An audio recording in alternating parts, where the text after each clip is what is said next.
that was rightfully theirs in the first place, or will Alter Ego be the ones to take it away from them? Okay. This lane is an ultra win for the Dairoth, by the way, so I'm hoping that we get to see it. Alec already threatened. Oh no! Iron Hook, key forced to flicker. First blood to Alter Ego. No respect for the Franco. The Franco and the Kimi, dude, you're not that tanky. You can't walk up like that. Litho gets taken by Alter Ego as well. Emblems by Games Max. Take a look at the Dairoth predominantly here. Festival of Blood with a thrill. Damage, bit of sustain. And the Bravest and the Brave Smite as well. So see if Randy is able to find enough of a lead here to shut down Nino. On that Gone skin as well, looking kind of flashy. On the side of Alter Ego, now they're the ones with the agilities. They were the ones going with the stats, the defense, the damage earlier in game number 2, I believe. Now they're the ones who want to match that movement speed. Try and catch EVO's mid-rotation, perhaps. I guess I stand corrected. With that first kill, I think it is good to start the tempo early, and that's exactly what Alter Ego wants. Technically, this should be the first time that Alec has picked up the Franco, so we haven't really seen his ability on it. Ooh. Misses that one, unfortunately, but there are going to be opportunities to come. Okay. Some pressure over to Hijime as well. That's a bit of a skill matchup on the gold lane, I feel like. Hopefully Erlan can recover enough composure to win that out against R3. Oh! Key, two-time for the two-time. Gets hooked, and it's a free kill to Yazuke this time. Beating him early, really good stuff. We talked about the YSS snowballing in the first game. Now Nino is going to be in a little bit of trouble. That's the damage in from the Dairoth that Mirgo was mentioning earlier on, and Nino's going to be forced back here. Already good setup for EVOS to pick up this turtle. Alright, and they're going for it. Now again, it's the opposite, right? In game number 2, EVOS are the ones who want to go for the pick-off. Now it's going to be Alter Ego that wants to avoid these big 5v5s because of the AoE potential. On that AXP lane though, Randy, if he wants to go for a kill, I think he really needs the Lancelot to be involved. A gank from the Tsushin isn't going to work with the kit of the Dairoth, shredding the physical defense. The Lancelot though will. But with Alec waiting in these bushes, oi! Oh. Key, three-time for the three-time. Alec has a magnet on Key. Dude, this is ridiculous again. There's not much Key can do about it, unfortunately, but he's funneling a lot of these kills. Fortunately, Hijime isn't even rushing the Sky Piercer. Oh, wow. Oh, he's just lining all the hooks. Mountain Shot coming down. Erlan's able to dash away with the BMI. Oh, does a lot of damage with the Blazing Duets, but gets taken down by the Synchro Fission. Oh, Key goes in for the Raging Sandstorm Flicker combo, finds a pick on Yazuke. That's a Albert kill over. Albert walks up. Now onto Alec he goes though. Will not be enough to take him down. Alright, Erlan traded in for Yazuke. It looks like Key is still looking for something perhaps, but luckily Alec was still able to get out alive. Hijime is fine. In that 1v1 trade, who was it worth it for? I think it's still worth it for... Something was for EVOS, right? Alter Ego were the ones having all the pressure, but then they're able to get a kill onto Yazuke.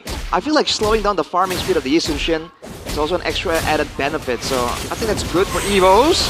Good dash. Ooh. Intense 1v1 right here. And the response is coming from Alter Ego though. Randy has got to escape. Yeah, wants to go in. Mountain Chakra ready. Will be able to go for the stun on Randy. But an all-in was a bit too aggressive. Alter Ego, good read. Wait, does Dairoth still knock down the physical defense of the enemy? I think so. That's why he requires Albert there, right? Or Erlan to really take advantage of the extra lowered physical defense. Because when Rondo ganked earlier, Nino seemed just fine, no problem. But look at the moves here with that gank. It's gonna be everyone moving towards Evo. Oh, Turtle. Hijime. Oh, Raging Sandstorm point blank. Hijime able to flicker around. Now Alec gonna be taken very low. Oh, good Phantom execution in the back line now. It's gonna be Nino still tanking a whole lot. Albert picks up a double kill. Oh! Blazing Duet with the help of Key. But RP's free to hit right now. Gets a double. Round of the flicker. Erlan doing damage over to RP as Albert gets confused as to who to target. 3 for 2 right now. Albert taken low already, still wants to go for the turtle. Oh, Red Tree gets it! Clutch from the baby alien. That was so close. He nearly got taken down there, but luckily his mechanics, his timings, his instincts still online. Gonna be able to pick up the next neutral objective. So already 2 objectives in for EVOS super worth it, I believe, with that 2v3 trade in addition to that. Way too close for comfort though. That's some damage coming in from Randy with the aggressive instincts. Yeah, EVOS want this. They want these big team fights because that's where they can use, they can use Randy to shred down Nino, and then everyone can just jump on him. Roundel! Oh, Gets hooked. That's the combo. Oh my, 5-0 for Arfi. This is a big Harrod, dude. He's gonna get this power spike so quick. He's already at the Starlium right now. He has 4,300 gold as opposed to Erlan's 3,500, so almost 1,000 gold difference. Albert still at 4,000 too. But again, in the team fights, the fact that Arfi was able to survive there was also really bad for EVOS. They gotta target better here. Because again, in the proper fight, if in the big collision, the Uranus and the Franco isn't exactly all that impactful. They should have a window to really jump straight towards the Harris. okay. We'll see if they're going to be able to achieve that. For the moment, that turret in the top side taken down by Arfi. So he is pushing a little bit further. Key again doing the zoning off onto Alec. Yeah, Reggie Sandstorm too. Nobody hunt. Crimson Beacon pop, but they just don't get it. And those are some solid ultimates used. Luckily, no turtle for 20 though. I thought Albert was gonna find something there, honestly. Considering the amount of damage he was doing. Oh, Hijime gotta be careful though. Nino walking up as well. Some of the help of the boys. Oh, Nino's getting very, very tanky. They haven't shut this Uranus down at all. What is he standing at now? 0-0-2 at the moment, still counting. Roundel doing his best once again to kind of stray him away. We're looking at the next neutral objective, the final one. No, damage doesn't go through to Roundel. Yeah. Seal. He looking to play. That's going to be Uranus. Oh my lord, RP doing a lot of damage to the back line. That's going to be placed into it. Used up by Erla, but he has to BMI backwards. Albert is still able to pick up the retry win. He was dismantling the back. Hijime caught by the Thorn Rose, but gets away. Alter Ego are still scaling really well. Randy cancelled out, flickers away. Oh! Alec gets the Iron Hook. Dude, Life. he just stood there under the turret and recalled. That was a bold move there from Randy, trying to be efficient, but falling victim now. Roundel. Some beacon away. RP is a menace right now. 5-0-1. Oh man, Starlium and Feather of Heaven working on the Holy Crystal, I believe. Definitely a big player here in these big fights. And EVOS don't really have lockdown to deal with them, so hey, gotta be a bit smarter on how they want to play these. As well as Daiwan, by the way. Randy on the Dairoth. Got mixed up there. He is in the front line. He's a bit of an assassin, so how he enters the fight is also very important. This is what we're talking about for EVOS. They don't have a tank in the front. Is this real? The last time we saw the Dairoth was in MPL ID season. Oh, the hook lands. Alec again to some of the winner crowd. They beat everyone, even Key, who went in on the engage. Alec is dominating EVOS. Crazy, 217 at this point in time. It feels like Key's aggression, the aggression that EVOS were so willing to trade for, especially with the Khalid pick for Key, has been denied because in the early game, most of the time he was down anyway. This is rough right now. With the Wintercorn Rush, basically all Trigo have a full-on guaranteed window for the backliners to do damage. Whether it's RP, whether it's Hijime, and they're all scaling, by the way. Hijime already has a Sky Piercer. Yeah. So more hooks means more stacks for all Trigo. And EVOS were banking on winning this early game so hard that they can overwhelm the front lines. But the Uranus is not shut down. Alec is doing well. RP has got kills. This is going horribly for EVOS. I think the only thing that EVOS has under their belt is the fact that Albert is a level ahead, right? So with the neutral objective, so far the turtle has been picked up by Albert. He's 13-12 and has been for quite some time. I think maybe that's like the playing ground that they can work with in this first neutral, this first Lord. The other factor is Erlan, right? If he can scale enough, that Blazing Duet is going to be able to swing the fight in favor of EVOS.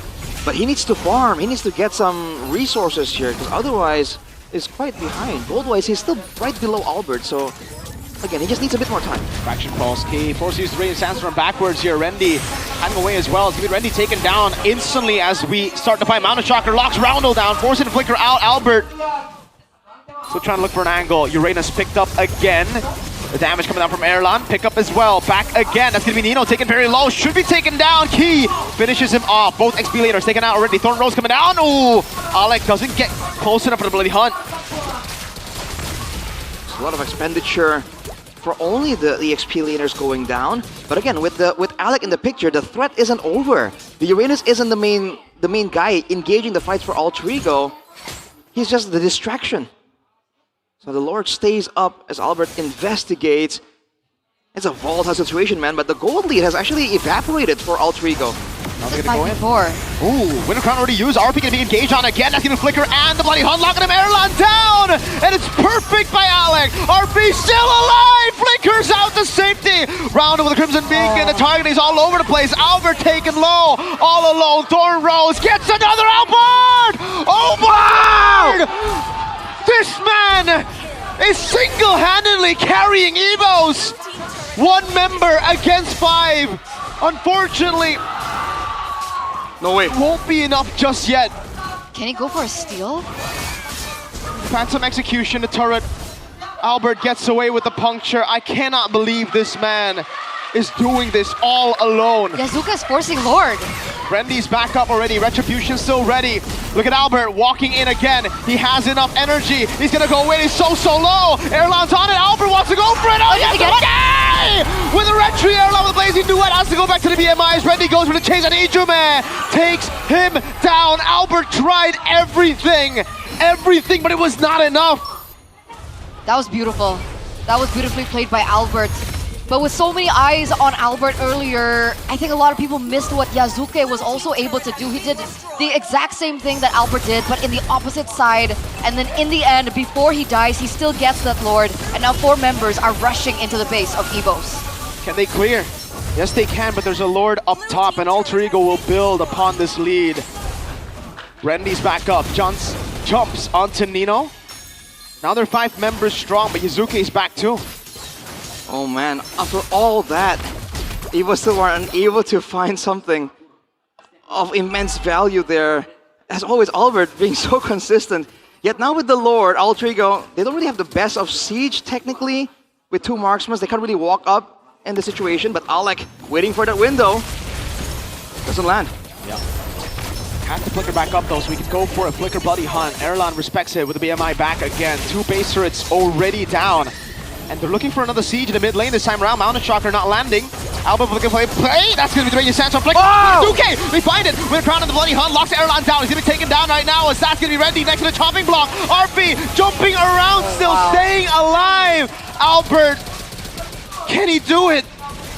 Targeting from Alter Ego has been incredible, and it looks like they're looking for more. No minions though. 1 still marching down. Could this be the end of EVOS? It can. That's RP targeting it down already. That's giving the bloody hunt, locking Roundel down. And Albert is all alone now. It is GG. Albert, you've tried everything, buddy. It's not your fault. Alter Ego, though, have 5, not just 1. 13 minutes and 48 seconds at the very end of it. Alter Ego coming back in this best of 3 series 2-1. Leg 1, it was a 2-1 for Alter Ego. In leg number 2, they have replicated that same success. Unfortunately, this means that EVOS will not be able to pick up another point to help them for their playoff run this season. Man, Albert against the world there. He almost made it look it looks so much more impressive. But in the end, Alter Ego, they just found the better composition, the better playstyle. And they were able to get that lead in the early game. And you know what happens when either of these teams gets a significant lead. Unfortunately for EVOS today, it's Alter Ego. I mean, they tried the Dairos debut pick as well. They utilized Khalid for key. We were talking